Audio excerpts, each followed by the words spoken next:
నమస్తే రాహుల్ గారు. నమస్తే అండి. పావలా శ్యామల గారు చాలా బాధతో ఒక వీడియో అయితే రిలీజ్ చేశారు. ఒకప్పుడు సినిమాల్లో గొప్పగా బతికిన ఆమె ఇప్పుడు ఇలాంటి దీన పరిస్థితిలో ఉండడం అనేది చాలా ఇబ్బందికరమైన విషయం. మరి మా అసోసియేషన్‌లని సినిమా వాళ్ళు చాలామంది ఉంటారు. వీళ్ళెవరు సహాయం అనేది చేయరా మరి? అండి ఆహ్, సహాయం చెయ్యరా అనే క్వెషన్‌కి సహాయం చేశారు, చేస్తారు కూడా. కానీ ఆమె కూతురుతో కలిసి కూతురు హెల్త్ ప్రాబ్లమే. ఆమెకి వృద్ధాప్యంలో ఉందిప్పుడు. ఒక ఓల్డ్ ఏజ్ హోమ్‌లో బతుకుతున్నారు.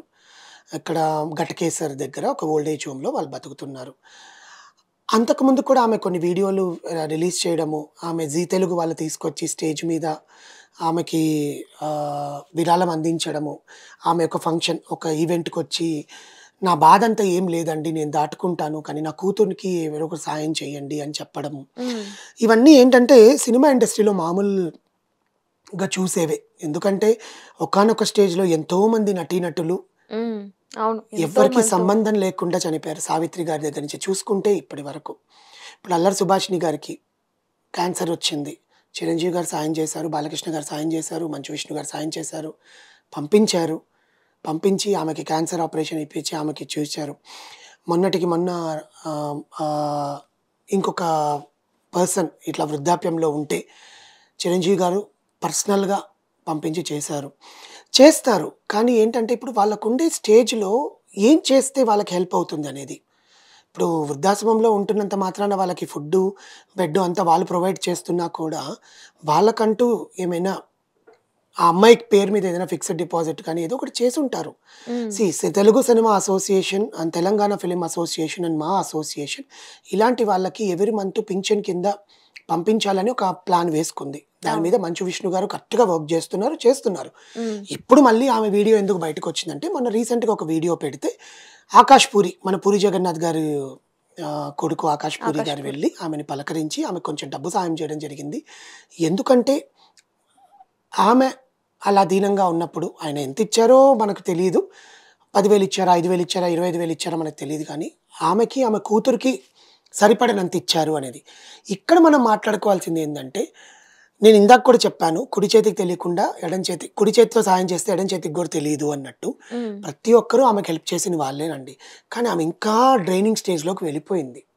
ఇండస్ట్రీలో ఇండస్ట్రీ పెద్ద అనేది లేరిక్కడ.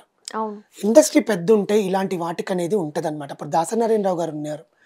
దాసనారాయణరావు గారు పోయాక ఇంకెవ్వరు ఆ పదవిని తీసుకోలేకపోయారు. హ్మ్. చిరంజీవి గారిని ఇండస్ట్రీ పెద్ద అంటున్నారే కానీ, చిరంజీవి గారు కూడా ఎంత కాలం అని చెప్పి ఆయనొక్కడే పోరాడతాడు. మిగతా వాళ్ళందరూ ఏం చేస్తున్నారు? ఇప్పుడు ఆమె లాస్ట్ స్టేజ్‌కొచ్చినప్పుడు వాళ్ళ కూతురికి కావాల్సిన సహాయము, పెళ్లి చేయడమో, లేకపోతే ఆమెకి ఇంకేనో హెల్త్ బాలేదో, లేకపోతే ఆమె కూడా బెడ్ రిడనేనా అనేది వీళ్ళు ఏ విధంగా పట్టించుకుంటున్నారనేది సమాజానికి తెలియకపోవచ్చు. కానీ వాళ్ళకి తెలుస్తుంది కదా! హ్మ్. ఆమె బయటకొచ్చి ప్రతిసారి నాకు సాయం చేయండి అని అడగడము, వీళ్ళు అందరూ మీడియా వెళ్ళి ఆమెని ఇంకా ఇబ్బంది పెట్టడము. ఇంటర్వ్యూలు ఇచ్చే పొజిషన్‌లో ఆముంటే ఆమె దానివల్ల రూపాయి కావాలి గానీ, ఆమె అంతేగా. మొఖం మీద మైటులు పెట్టి చేయడం ఏంటండి? హ్మ్. అది తప్పు. సో, అది ఆమె చెప్పింది. నాకేదో ఒకటి నాకింత సహాయం చేయండి అని. ఇంకా చాలామంది వృద్ధాప్యంలో ఉండే ఆర్టిస్టులు మాకు వేషాలివ్వండి చాలు అని అడుక్కుంటున్నారు. డబ్బులు కాదు. అదే. మేము యాక్ట్ చేస్తాము. మాకు వేషాలివ్వండి. హ్మ్. మాకు వేషాలిస్తే మేము 4 రకాలుగా మా పొట్ట మేము పోషించుకుంటాము అని అడుగుతున్నారు. అవి కూడా ఇవ్వట్లేదు.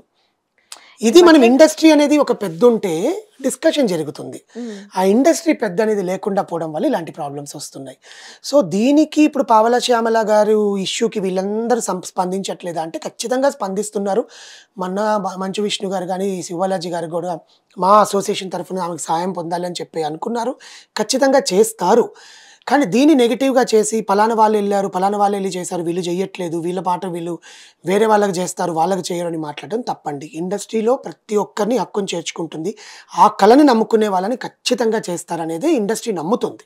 ఓకే. సహాయం చేసినట్లయితే అందరికీ మంచిదే కదా! సహాయం చేసి చేయాలనే అందరూ కోరుకుంటారు. ఎందుకంటే ఆముండే స్టేజ్ అలాంటిదండి. కానీ హ్మ్. చూడడం చాలా బాధాకరంగా ఉంది. ఆమె అంతే. మాట్లాడలేకపోతోంది, నడవలేకపోతోంది. అమీర్‌పేట్ నుంచి ఇప్పుడు ఆమె గట్కేసర్‌కి వెళ్ళింది. అంతకుముందు అమీర్‌పేట్‌లో ఉండేరు. హ్మ్. ఆమెకేదో ప్రాబ్లమ్ ఉంటే ఆపరేషన్ చేయించారు. ఇప్పుడు వాళ్ళ కూతురికి కూడా ప్రాబ్లమ్ అంట. అది ఏ జన్మలో ఆమె ఏం పాపం చేసుకుందో మనకు తెలీదు. ఈ జన్మలో అనాథలాగా బతుకుతోంది. హ్మ్. అలాంటి జీవితాలు రాకుండా ఉండాలి అంటే మనకంటూ మనం వెనకాల వేసుకొని, మనకంటూ ఒక నలుగురు దాచుకో. మనుషులనేది ఇంపార్టెంట్. హ్మ్. ఆ నలుగురు మనుషులు లేకపోతే ఆ జీవితం అలాగే ఉంటుందనేది ఈమె ఒక ఎగ్జాంపుల్‌గా చూపిస్తున్నామంతే.